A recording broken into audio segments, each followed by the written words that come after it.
오늘부터 이제 능력 기도라는 걸 배우게 되겠습니다. 그래서 매년 제가 하는 건데 이 금요 능력 기도회가 그래서 능력 기도회인 겁니다. 그래서 오늘은 그 첫 번째 시간으로 능력 기도의 원리라는 제목으로 같이 여러분에게 깨달음이 있기를 바랍니다. 정말 우리가 하나님을 알 수가 있을까요? 그분을 다 안다는 것은 거의 불가능합니다. 그럼에도 불구하고 짐승들과 달리 인간에게는 어떤 영적인 면이 있습니다. 그건 부인할 수가 없죠. 내가 느낄 수 있고 경험할 수 있기 때문에 그렇습니다. 그래서 여러분 이 능력 기도의 시간을 통해서 그 하나님의 임재의 놀라운 기쁨을 경험할 수 있기를 바랍니다. 성령이라고 우리가 보통 교회 안에 성령 충만 얘기하는데 알고 보면 하나님의 임재에 사로잡히는, 그래서 완전히 하나님의 임재 속에서 기도도 하고 하나님의 임재 속에서 찬송도 하고 그 임재 안에서의 평안함, 그리고 그 속에서 말로 할 수 없는 그 충족감, 그리고 그 임재 안에서의 초월감, 이런 모든 것들을 경험해 본 사람들은 그 기쁨이, 그 좋은 것을 압니다. 저는 낚시 같은데 별 흥미가 없고 학생 때 한두 번 해봤던 기억이 있는데 낚시에 미친 사람은 그것이 완전히 푹 빠져가지고 거의 낚시에 충만합니다. 또 어떤 스포츠나 운동에 심취한 사람들은 그것에 그냥 푹 빠져가지고 그것의 즐거움과 그것이 주는 기쁨, 그런 충족감에 아주 시간 가는 줄 모르고 그런 시간들을 보내죠. 또 세상의 그 어떤 것들도 나름대로 다 취미 활동이 됐든 또 나름대로 여러 가지 어떤 인생의 요소들이 되었든 그런 느낌을 주는 것들이 있습니다. 심리학자들도 그런 얘기를 합니다. 몰입이라고. 몰입이 주는 충족감과 기쁨. 어떤 일에 막 몰두해서 그것을 했을 때 오게 되는 그 만족감이 있습니다. 이런 모든 것들이 저는 하나님의 임재의 충만함의 하나의 패러디라고 생각해요. 그러니까 그 하나님의 임재를 우리가 통해서 얻을 수 있는 기쁨의 어떤 짝퉁이라고 할 수 있는 거죠. 그런 것들이. 그런 느낌입니다. 그런 느낌이지만 진짜 우리 인간의 영혼에 가장 깊은 충족감과 우리 영혼을 솟생케 하고 살리는 그 평안함과 만족감은 바로 하나님의 임재에서부터 온다라는 거예요. 하나님의 임재에서. 근데 그런 임재를 맛볼 수 있는 다양한 어떤 세상의 요소들이 있는데 그런 것들은 어떤 맛보기 정도, 이런 거다. 그 아름다움, 그 기쁨, 그 충족감, 그 어떤 쾌락, 그 만족감, 이런 모든 것들이 바로 결국은 그 끝은 하나님의 임재 안에 있다라고 말할 수 있다라는 겁니다. 그러니 오늘 이 능력 기도회를 통해서 여러분들 안에 그 하나님의 임재의 그 충만함 속에서 얻어지는 말로 할 수 없는, 형언할 수 없는 그런 은혜와 기쁨을 여러분들도 좀 경험할 수 있기를 바랍니다. 우리말로 하자면 성령 충만함을 받으십시오.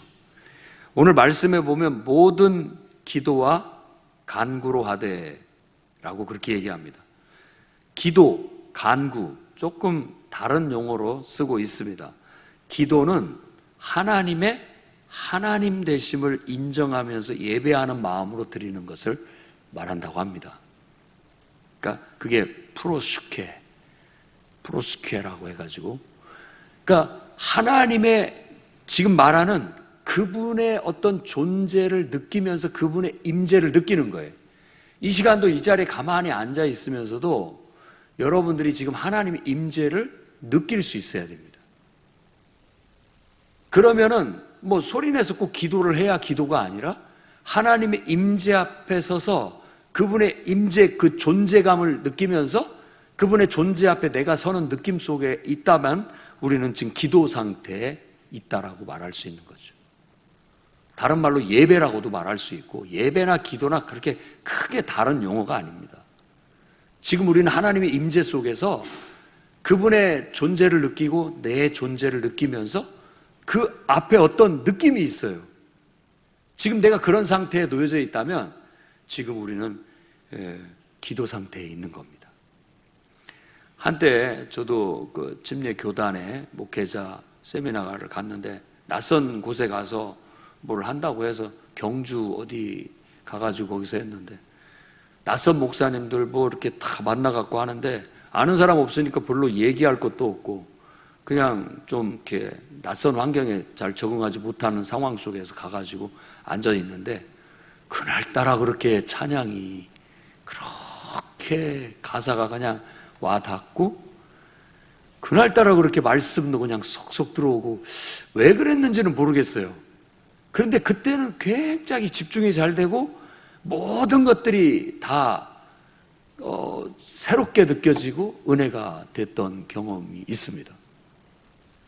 여러분들에게도 예배를 통해서나 기도를 통해서나 그런 어떤 하나님을 느끼고 경험하는 신선한 하나님 임재의 경험이 있을 수 있도록 기도를 배우셔야 됩니다. 그리고 기도의 상태에 언제든지 내가 하나님을 떠올리기만 하면 그 기도의 상태에 딱 몰입될 수 있게 그렇게 훈련이 되면 좋겠습니다. 그래서 이 기도가 내가 주여라고 한다면 그냥 마치 은혜의 강물 속에 내가 푹 들어가서 그 유영하는 것처럼, 그런 어떤 기도의 상태 속에 내가 자연스럽게 빠져드는 거죠. 물론 성경 말씀의 기초도 덜하고 또 하나님에 대한 체험도 없는 사람들은 이게 쉽지 않겠지만, 하나님의 은혜를 경험하고 맛본 사람들은, 성령의 은혜를 맛보고 경험한 사람들은 그 느낌을 알기 때문에 쉽게 그 상태에 내가 몰입해 들어갈 수가 있게 되는 겁니다.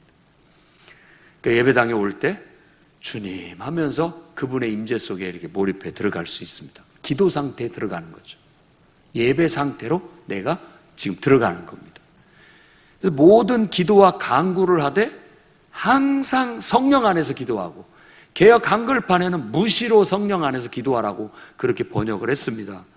근데 그 무시로라는 건 엔판티카이로라고 해서 사실 그 시간에 대한 얘기입니다.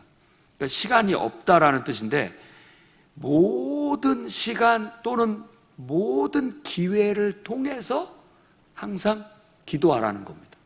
성령 안에서.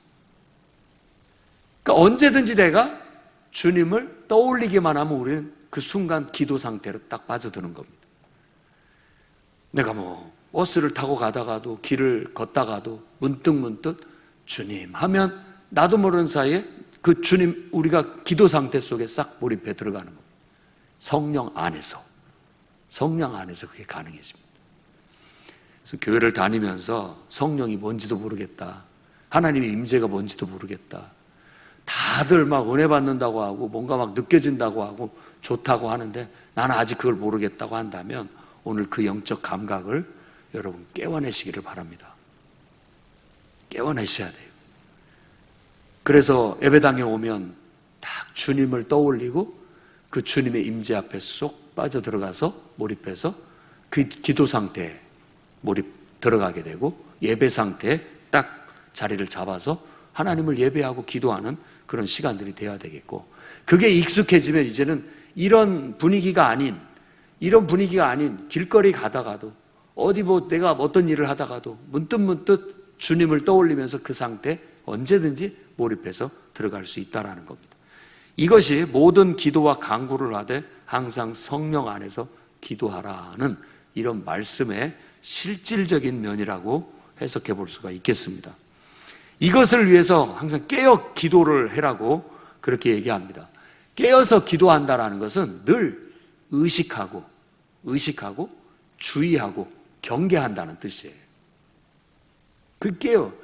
그러니까 문득 우리 스스로가 의식해서 주님의 임재를 떠올리면서 주님의 임재 앞에 이렇게 빠져드는 거, 몰입해 들어갈 수 있도록 여러분 늘 훈련해야 됩니다. 그 다음에 또한 그 임재 안에 이렇게 빠져드는데 이게 안 되는 분위기가 있어요. 여러분들도 느끼면 알겠지만 찬물 쫙 끼얹은 것처럼 그때는 이게 그 느낌이 딱 왔는데 어떤 상황이 되면은 전혀 그게 안 돼요. 뭐 내가 막 화가 나고 씩씩댄다든지 어떤 막 이해관계에 얽혀가지고 분노가 치밀어 오른다든지 그러면 전혀 그런 임재에 몰입할 수가 없는 거죠. 그러니까 주의하고 경계해야 됩니다. 깨어 있어야 돼요. 그래서 기도가 막힌다라는 성경의 표현은 바로 그런 주님 하면 벌써 내가 기도 상태로 딱 몰입해 들어가야 되는데 이게 안 되는 거예요. 자꾸 잡생각이 나고 자꾸만 엉뚱한 것들로 인해서 하나님이 떠오르지도 않고 그 은혜, 임재의 기쁨 속에 그 어떤 것에 빠져들지를 못하는 거예요. 이게 턱턱 막히고 안 되는 거예요. 그랬을 때 주님은 산상수훈에서도 언제든지 그런 것들이 있거든 예배하기 전에 가서 해결하고 와라. 주님 그렇게 얘기를 합니다. 그렇지 않고 이 자리에 앉아있는 것이 별 의미가 없기 때문이다. 의미가 없다. 가서 해결하고 와라 라고도 얘기하고 있습니다. 그래서 깨어서 구한다라는 것은, 그리고 항상 힘쓴다라는 것은 끊임없이 마음을 쏟으라는 뜻입니다. 늘 의식하고 경계하고 또 내 마음을 끊임없이 쏟아서 변함없이 유지해 나가는 것, 그게 깨어 구하기를 항상 힘쓴다라는 말과 같습니다. 그러니까 우리의 기도도 이걸 기초를 잘 배우고 내 몸에 배워놓으면 이 맛을 알고는 정말 영적인 삶을 안 살 사람이 없다라고 말씀드릴 수 있습니다. 옛날 무디가 방탕하며 살다가 친구 따라서 그 기독교인들의 기도 모임 속으로 모임에 참여했다가 돌아오는데 그 친구가 오늘 모임이 어땠냐 했는데 정말 지금까지 태어나서 이렇게 좋은 건 처음이다, 그렇게 말했다고 제가 여러 번 말씀을 드렸습니다. 진짜예요. 세상에서 얻는 어떤 쾌락도 있고 즐거움도 있고 만족감도 있는데 그거하고는 비교할 수 없는 어떤 것이 있더라. 좋다.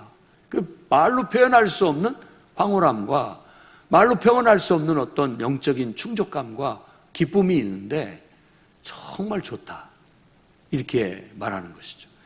그러니까 예배 막 한 번만 예배 참석해달라고 사정해서 마치 못해 팔짱 끼고 앉아가지고 시간 때우다 가는 그런 사람들은 그 맛을 모르는 거죠. 근데 그런 사람들이라도 하나님의 임재를 경험하고 그 어떤 하나님의 은혜를 맛보면 이거 놀라운데? 야, 이건 세상에서 맛볼 수 없는 뭔가가 있는데?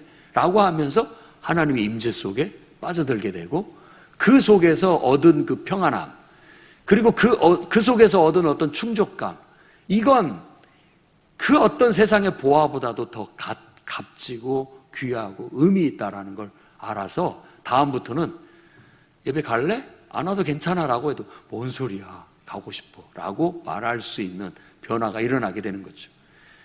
저는 우리 청소년들이나 또 우리 초등학생들이나 그런 은혜를 맛보게 해줬으면 좋겠습니다. 세상의 그 달콤한 과자, 음료 이런 것들은 비교할 수 없는 맛이 있다는 거. 이건 어떤 음식은 아닌데 얼마나 이게 좋은지 엄마 또 가요 할 수 있는 뭔가 있어야 되는 거예요. 또 기도하고 싶어요. 또 기도하고 싶어요. 예배하고 싶어요. 나도 가고 싶어요. 할 수 있는 그런 것들을 경험할 수 있게만 해준다면 우리가 막 어거지로 안 오려는 애를 코를 껴가지고 억지로 끌고 와서 앉혀놓은들 뭐가 되겠습니까? 오히려 반감만 생기겠죠. 그런데 그 은혜를 맛보게 한다면 그런 은혜를 사모해서 자연스럽게 오게 돼 있습니다. 이 세종 땅에 건물로서는 나름대로 그냥 보기 좋게 아름답게 성전이 건축되어 있습니다. 이곳에 와서 사람들이 은혜를 경험하게 된다면 이곳이 마치 그냥 상징적인 건물이 되는 거예요. 그곳은 좋은 곳. 거기는 가면 그냥 마음이 편하고 너무나 기쁘고 행복하고 모든 문제가 거기 가면 다 해결될 것 같고 병도 나을 것 같고 기도도 응답될 것 같고 다 잘 될 것 같은, 가서 실제로 그런 은혜를 맛보고 경험하고 체험하니까 뭐 오라고 하지 않아도 사람들이 오리라고 믿습니다. 그래서 이곳이 그냥 사람들이 꽉 차서 줄을 서가지고 나머지는 다음에 오십시오 좀 돌려보낼 수 있는 그런 날이 오기를 바랍니다. 그런 역사가 있기를 바랍니다. 우리 안에 그런 은혜를 끌어내야 되는 거예요. 그게 바로 이 능력 기도를 통해서 우리가 실천할 수 있다고 봅니다. 그런 상태에서 우리가 여러 성도를 위해서 구하면 이 중보 기도가 여러 성도에게 이 은혜가 흘러 들어가서 사람을 변화시키고 환경을 변화시키고 인생을 변화시키니까 그야말로 그 요한계시록의 표현 그대로예요. 보좌로부터 물이 흘러내리는데 그게 강물을 이루고, 그 강물이 흘러냈는데 그 강 주변으로는 막 모든 나무들이 쑥쑥 자라고, 그 나무의 잎사귀는 치료제로 쓰이고, 나무의 열매들이 막 맺히는데 그 맺히는 생명나무 열매처럼 모두에게 유익과 기쁨을 주는 열매가 맺히게 된다는 그런 환상과 이미지가 우리의 삶의 실제가 되도록 나타나게 된다면 우리는 아마 교회가 이 세상에 정말 등불이다. 이야, 생명줄이다, 생명줄. 이 교회로부터 은혜가 이렇게 넘치니까 사회가 밝고 환하고 다 사람들이 인격적으로 바르게 살고 정직하고 진실하고 행복하고 웃음꽃이 피고 모두가 다 협력하고 화합해서 이렇게 아름다운 세상이 된다라고 말할 수 있게 되리라고 믿습니다. 그것이 바로 성경에서 말하고 있는 이상이에요. 우리에게는 이 놀라운 기도의 특권이 있습니다. 이건 무기이기도 해요. 그래서 이 에베소서 6장 말씀을 영적 싸움, 전신갑주를 입으라는 말씀 후미에 이 얘기를 하고 있는 거예요. 기도 얘기를. 정말 영적 싸움을 싸운다라는 것은 결국은 어둠의 세력을 몰아내고 이 땅에 하나님의 은혜를, 하나님의 통치를, 하나님의 그 축복을 끌어당겨 오는 건데, 그것이 우리의 전신갑주를 통해서도 되지만 사실은 그 모든 것들이 기도로 가능해진다고 지금 말하고 있는 겁니다. 그러니까 모든 성도들은 기도를 배우고 기도를 실천하고 기도를 통해서 더 깊은 하나님의 임재 속에, 하나님의 능력 속에 들어가서 그것들을 마음껏 우리가 누리고 그것들을 우리의 생활 속에 퍼내야 됩니다.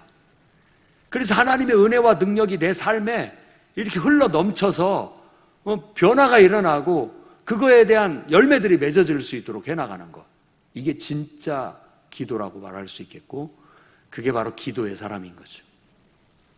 나는 기도의 사람이다, 나는 기도의 사람이다 라고 여러분 늘 스스로 자부심을 가지십시오.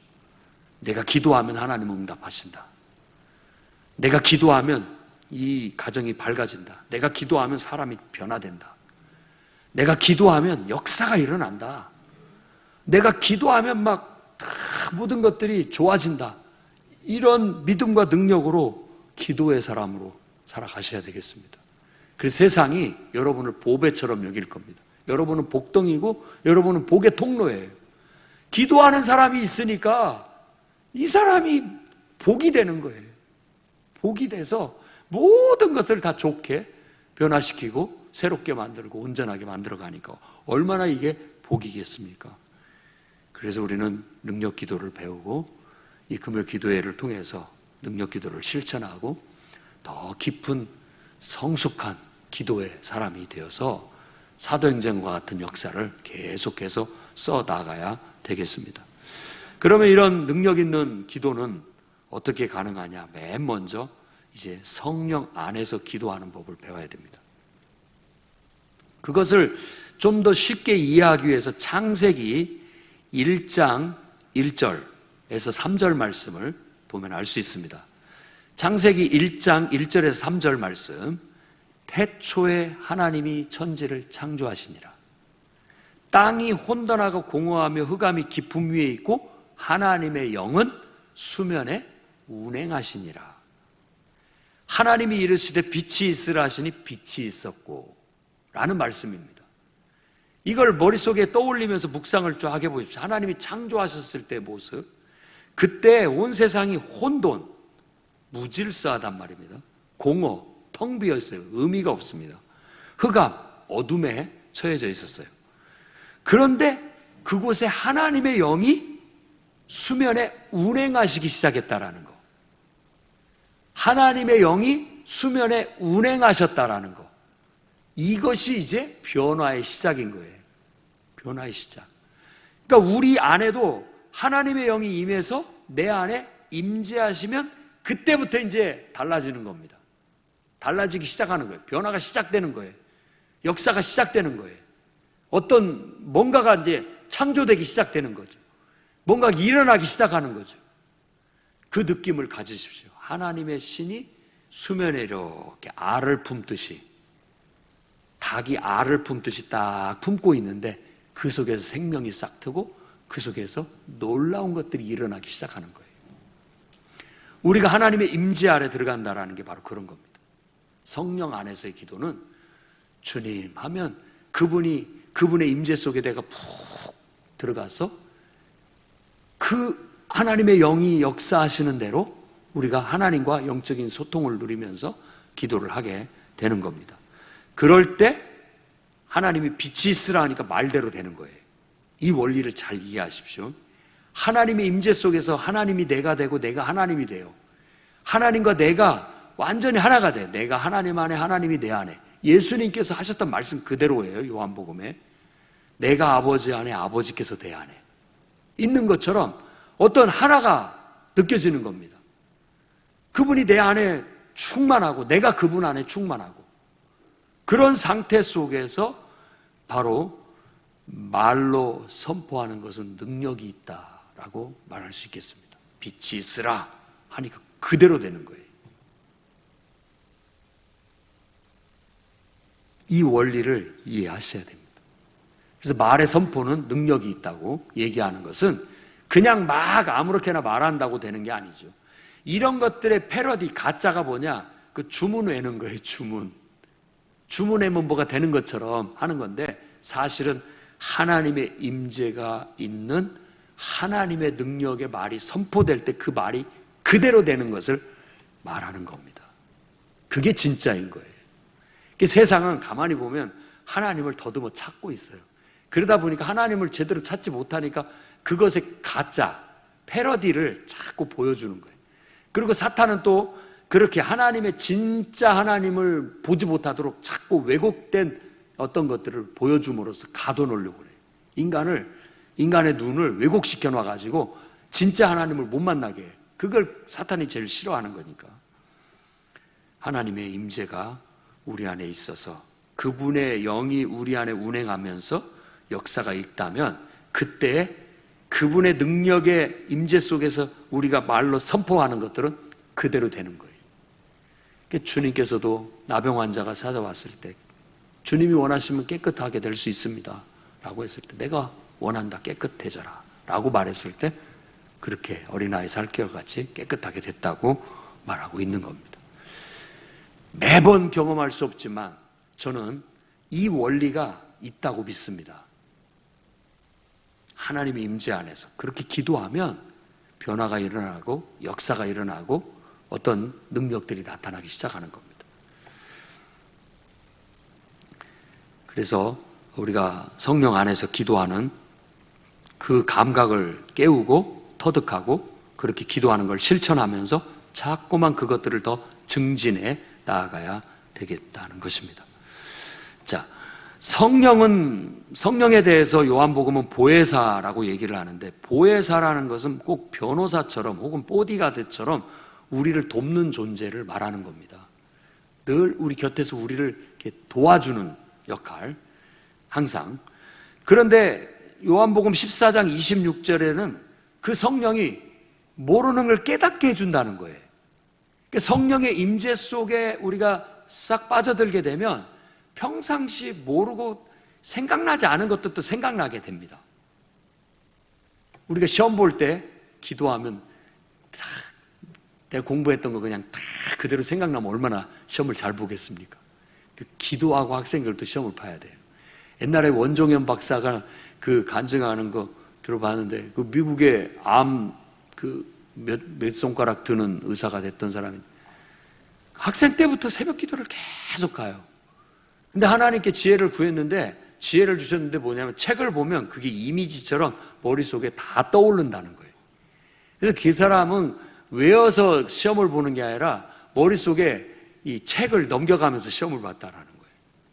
책이 머릿속에 다 들어오니까. 그러니까는 막 서울대를 들어가고 거기에서 또 유학 가가지고 미국에 가서 암 전문의로 두각을 드러내는 사람이 됐다고 해서 그 사람의 간증이 한때 유명했었죠. 성령의 역사가 우리의 신체의 능력, 또 정신적인 능력까지도 다 증진을 시켜주는 그런 역할을 하는 거예요. 그러니까 성령의 임재 속에서 우리가 뭔가를 하게 되면 달라집니다. 그러니까 일상적인 하나님의 임재가 없는 상태에서 그냥 내 생각, 내 어떤 본능에 따라 하는 거하고 하나님의 성령에 고무되어지는 거하고 다르다는 거예요. 느낌이. 그 상태에서만 깨달아지는 것이 있고 느껴지는 것이 있고 그 상태에서만 나올 수 있는 능력이 있는 거예요. 근데 그 상태가 싹 사라져버리면 그냥 그 만나가 햇빛에 그냥 사라져버리듯이 없어져 버리는 거죠. 그 다음에 요한복음 14장 27절에는 성령이 우리에게 평안을 주신다고 그렇게 얘기합니다. 평안을 너희에게 끼친다라고 했는데 그야말로 성령의 임재는 말로 할 수 없는 평안함, 황홀함을 줍니다. 인간이 가장 안정되고 인간이 가장 행복할 수 있는 상태. 그래서 어떻게 보면 성령 치유는 우울증이 걸린 사람이라든지 또 인생에 좌절하고 낙심한 사람들이 이런 하나님의 은혜를 경험하다 보면 용기를 얻을 수 있다고 저는 믿습니다. 하나님을 통해서 힘을 얻고 용기를 얻고 당당해질 수 있고 그렇습니다.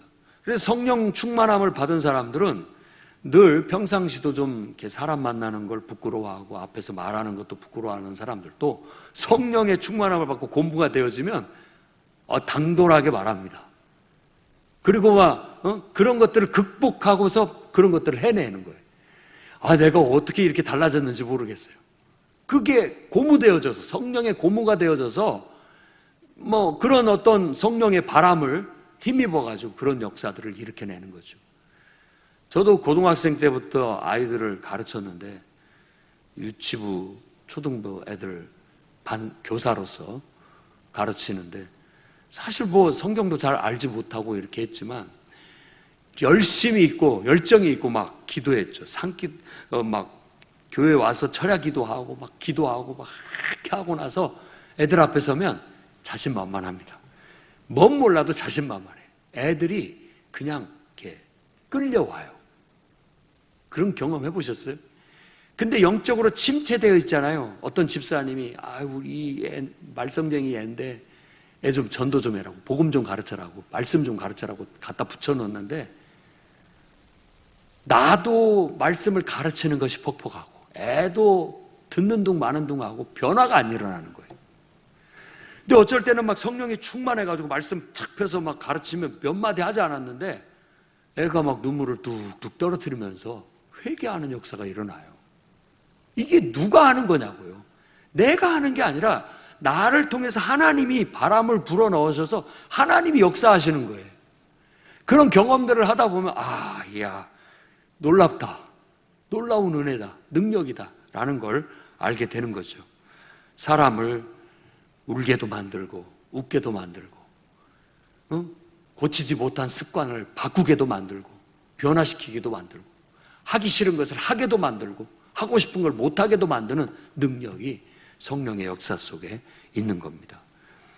그래서 요한복음 14장 12, 13절에는 우리가 못하는 것들을 할 수 있다라고 그렇게 얘기하고 있는 겁니다. 하나님은 내가 하는 것보다도 예수님은 너희들이 더 큰 일들을 해낼 것이다. 보혜사 성령이 임하시면 너에게 찾아오면 내가 한 것보다 더 큰 일을 너희들도 하게 될 것이다. 너희가 내 이름으로 무엇이든지 구하면 내가 행하겠다라고 주님은 약속을 해 주셨습니다. 그러니 성령을 배우고 성령의 임재를 구하고 하나님의 임재 속에 빠져들고 그 임재 속에서 내가 하나님과 하나 되는 온전히, 그래서 하나님의 은혜와 그분 안에 있는 무궁무진한 가능성과 능력을 내 인격과 내 삶을 통해서 발휘해낼 수 있도록 그런 영성을 훈련해 나가시기를 바랍니다. 그 다음에 이렇게 누구나 다 하고 싶지요. 그런데 안 되는 게 있습니다. 그래서 성령의 임재를 방해하는 것을 제거하는 제거 기도를 해야 됩니다. 이런 것들이 딱 막혀 있으면 아무리 하려고 해도 안 됩니다. 하나님과 나와 뭔가 막힌 담이 있으면 그것을 해결해야 되는데 이사야서 59장 1, 2절에는 바로 죄가 우리를 가로막고 있다라고 그렇게 말하고 있습니다. 여호와의 손이 짧아 구원치 못함도 아니요 귀가 둔하여 듣지 못하심도 아니다. 오직 너희 죄악이 너희와 너희 하나님 사이를 갈라놓았다.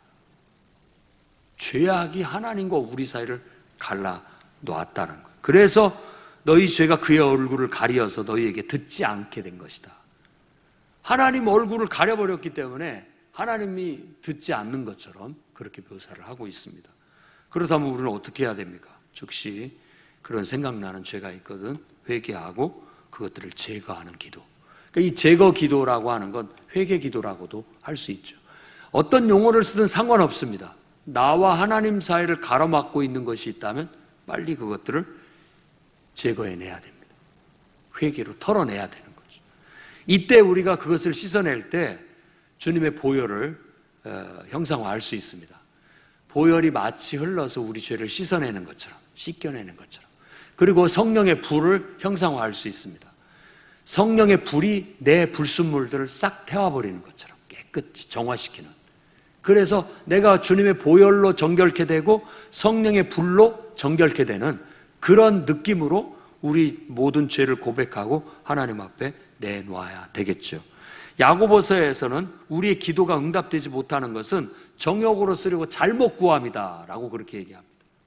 그런 것들도 주님 앞에 내려놓고 녹여내야 되는 거죠. 씻겨내야 되는 거예요.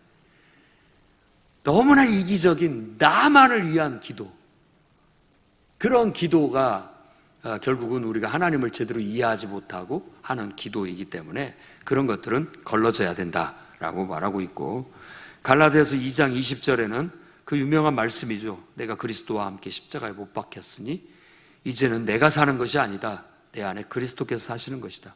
내가 육체 가운데 사는 것은 나를 사랑해서 나를 위해 자기 자신을 버리신 하나님의 아들을 믿는 믿음 가운데 사는 것이다 라고 말함으로써 우리가 거듭났을 때, 성령이 우리 안에 충만해졌을 때, 하나님과 우리 사이에 막힘이 없었을 때는 하나님과 내가 완전히 하나가 돼서 내 안에서 하나님이 나를 통해 행하시는 거예요. 그런 마음을 가지셔야 됩니다. 나는 내가 아니다. 나는 내 안에 하나님이 계셔서 하나님이 나를 통해서 사는 것이다. 늘 그런 복음의 정신과 원리를 가지고 살아가게 된다면 우리가 하나님의 임재를 늘 유지하며 나아갈 수 있을 것입니다. 그러니까 성령의 임재를 방해하는 어떤 것이 있다면 즉시 제거해내셔야 됩니다. 이런 것들을 하나씩 허용하다 보면 그것들이 서서히 마치 떼끼듯이 끼어가지고 능력도 사라지게 되고, 그 삼손이 머리 잘린 것 같이 옛날에는 안 그랬는데 이제는 그게 안 돼요. 능력이 안 나타나는 거죠. 답답하죠. 그러면 다시 머리가 기를 때까지 기다리는 것처럼 우리 스스로도 그런 것들을 제거해냄으로써 다시 회복해낼 수 있도록 해야 됩니다. 그래서 항상 주의하고 경계해서 그 상태를 유지할 수 있도록 여러분의 영성 관리를 해나가시기 바랍니다. 이제 실질적인 게 필요합니다. 하나님의 임재를 어떻게 느끼느냐. 누구든 주의 이름을 부르는 자는 구원을 얻는다고 했는데, 주의 이름을 부른다라는 것은 그분을 떠올린다는 겁니다. 그래서 앞으로 여러분은 기도를 할 때 여러분 마음속에 그 묵상, 하나님을 떠올리는 거, 느끼려고 하시는 그런 태도가 필요합니다. 하나님을 자꾸 내 마음속에 그분을 떠올리는, 상상하는, 그분을 어떤 느낌이 되든지 상관이 없습니다. 하나님에 대해서 뭐 빛으로 느껴진다든지, 또 뭐 사랑이라든지, 어떤 따뜻한 바람이라든지, 또 불꽃, 어떤 뭐 하나님의 능력, 이런 것들로 형상화된다 할지라도 언제든지 하나님에 대해서 이렇게 떠올릴 수 있어야 돼요. 그러니까 예배당에 와서 주여 하면 딱 그게 떠올려야 되고, 찬송을 부르면서 그 하나님을 떠올리는 것이 더 집중되어져서 더 풍성해져야 되겠고, 기도 속에서 하나님과 어떤 영적인 소통과 교통을 누리듯이 그런 것들이 나아가져야 됩니다. 그 다음에 우리가 이런 감각, 영적인 감각, 또 혼적인 감각, 육적인 감각, 굳이 구분하자면 그런 감각들이 있습니다. 가끔가다 찬양 인도자들이 뭐 손을 들고 이렇게 기도하자고 그러잖아요. 한번 이렇게 손을 들어보십시오. 그러면서 사실 손을 들면서 하나님의 임재를 구하고 느끼는 거예요. 구하고 느끼는 겁니다. 우리의 이 감각 중에 손바닥 감각이 상당히 민감한데, 이 손바닥을 감각을 통해서 어떤 하나님의 짜릿한 느낌을, 임재 경험을 하는 거예요. 어떤 사람은 이 뒷목이 쭈뼛하다고 하고 머리가 서는 것 같은 그런 느낌을 받는 그런 사람도 있고, 뭔가 이렇게 등골이 시원하게 느껴지는 그런 느낌도 있고, 하나님의 임재의 느낌이 있습니다. 그런 감각들을 키우고 내 마음속에는 늘 하나님을 떠올리는 영적인 상상이 있어야 되고, 그리고 이 육체적으로도 하나님의 임재가 내 온몸에 이렇게 임하여 있는 것 같은 느낌으로 기도를 해야 되는 겁니다. 그렇게 하면서 하나님의 임재를 늘 느껴야 하는 거죠. 김열방이라는 사람이 쓴 책을 보면 그 사람은 그런 것들을 그분은 뭐 베니힌의 영향도 받고 나름대로 성령의 임재에 대해서 느꼈는데, 늘 주님이 앞에 있는 것처럼 아침에 일어나면 주님 잘 주무셨냐고 인사하고 시작하는 거예요. 그리고 가면 주님 같이 가시지요 하고 그렇게 실제로 말을 해요.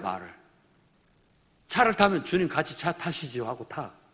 이제 뭐 사람들이 이상하게 생각하면 속으로 나만 알아들을 수 있게 말을 하면 되는 거죠. 그러면서 주님이 늘 내 곁에 임재하고 있는 것을 감각적으로 깨워내는 거예요. 그걸 의식하면. 그렇게 할 때 자기가 더 그 하나님의 성령의 충만함을 느낄 수 있고 그 능력들을 경험할 수 있다는 거예요. 실질적으로. 아침에 일어나면 주님 하면서 오늘도 나와 함께 하옵소서 기도하고 시작하고, 모든 면에 있어서 매사에 모든 일을 할 때 항상 하나님의 임재를 느끼는 것이죠. 혈루병 여인을 한번 생각해 보십시오. 그 여인이 예수님의 옷자락을 만졌잖아요. 그리고 거기서부터 능력이 자기 몸에 흘러 들어오는 걸 느꼈다고 얘기합니다. 어떻게 보면 안수기도는 그런 어떤 하나님의 은혜의 능력을 이렇게 전달해 주는 하나의 터치, 그런 것이죠. 그런 것의 하나의 일환인 거예요. 그러니까 하나님의 능력이 흘러 들어오는 것 같은 느낌을 받는 겁니다. 그건 믿음인 거죠. 옷만 만져도 나을 것 같다는 믿음, 말씀만 하시면 나을 거라는 믿음, 어떤 그런 것들이 사실은 하나님의 임재를 느끼고 그분의 능력이 내게 임하고 그분의 영이 내 온몸을 타고 흐르면서 역사하고 있다는 걸 느끼는 그런 기도를 드리는 거죠. 능력 기도는 그래서 그냥 명세서 갖고 그냥 기도 제목 쭉 하나님 앞에 아뢰는 그런 기도가 아닙니다. 느낌이 있는 기도예요. 느낌이 있는 기도. 마음속에 벌써 그분을 떠올리고 상상하고 내가 기도하는 모든 내용들이 머릿속에 상상이 되어지면서 그것들이 어떤 역사가 일어나는 것들을 생각하면서 하는 기도죠. 조용기 목사님이 말하는 4차원의 영성이라는 것 자체도 그런 겁니다. 상상하는 거예요. 거룩한 상상이라고 하죠. 그것이 지금 그분의 그 설교 속에 제가 들었던 이 예배당에 지금 몇 사람 안 앉아있지만 막 사람이 많은 것처럼 그렇게 내 마음으로 상상하고 느끼고 그렇게 설교를 한다라는 거예요. 그 어느 순간 그렇게 돼 있다라는 거예요. 아픈 사람도 하나님의 임재가 임하고 그분의 능력이 내 속에 역사하시니까 내가 정상적인 몸으로 변화된 것들을 떠올리면서 느끼면서 변화가 일어나는 것들을 내 머릿속으로 내 마음속으로 이렇게 떠올리고 상상하면서 기도를 하면 더 집중력 있는 기도를 할 수가 있고 그 기도가 더 진실한 기도가 되고 능력이 나타나는 기도가 될 수 있다라는 거예요. 그래서 성령 안에서 우리는 기도하는 훈련을 해 나가야 됩니다. 오늘도 정말 하나님의 임재를 이렇게 느끼고 괜히 손을 드는 게 아닙니다. 하나님의 임재를 느끼는 거예요. 괜히 눈을 감는 게 아닌 겁니다. 더 그분의 임재 속에 몰입해 들어가기 위해서. 괜히 찬양을 부르는 게 아닙니다. 하나님의 임재를 더 깊이 만끽하기 위해서 찬양을 부르고 기도도 소리내어서 기도하든 속으로 기도하든 하나님의 임재 속에 쫙 들어가는 겁니다. 괜히 방언으로 기도하는 게 아닙니다. 방언으로 기도는 하나님의 임재에 내 말이 방해가 되지 않게 하기 위한 그냥 그 하나님의 성령의 임재 속에서 나오는 대로 기도하는 것을 통해서 더 깊은 임재 속에 들어가기 위한 하나의 기도의 방편이라고도 볼 수 있는 겁니다. 그러니까 그렇게 해서 영적인 사람이 돼야 됩니다. 우리가. 여러분 한 사람 한 사람이 그런 영적인 능력 있는 사람이 되면 이곳은 하나님이 역사하는 장이 될 것이고 여러분의 삶 속에도 하나님의 역사가 일어나게 될 것이고 그 은혜가 우리의 삶에 나타나게 되면 그 은혜의 맛을 본 사람들은 다 오게 됩니다. 끌려와요. 사람을 쫓아가서 사정사정해서 할 것이 아니라 하나님의 은혜가 우리에게 있고 이 교회에 있고 하나님의 역사가 우리에게 있고 하나님의 역사가 이 교회에 있고 능력이 나타남으로써 사람들이 뭔가에 홀리듯 끌리듯 그 맛에 끌리듯 그 냄새에 끌리듯 이곳에 끌려와서 정말 하나님의 은혜를 맛보고 경험하고 그들도 우리처럼 구원을 얻고 영생을 선물로 받을 수 있는 자들이 될 수 있기를 바랍니다.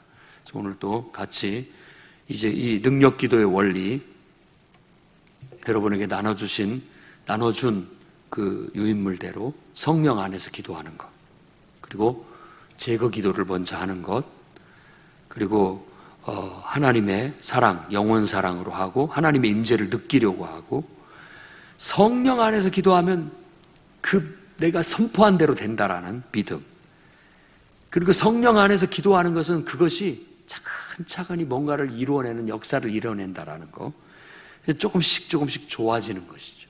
좋아지는 변화가 일어나게 된다라는 거 이런 것들을 갖고 오늘도 그분의 임재 안에 기도하는 시간이 되기를 바랍니다. 기도하겠습니다. 자비 하나님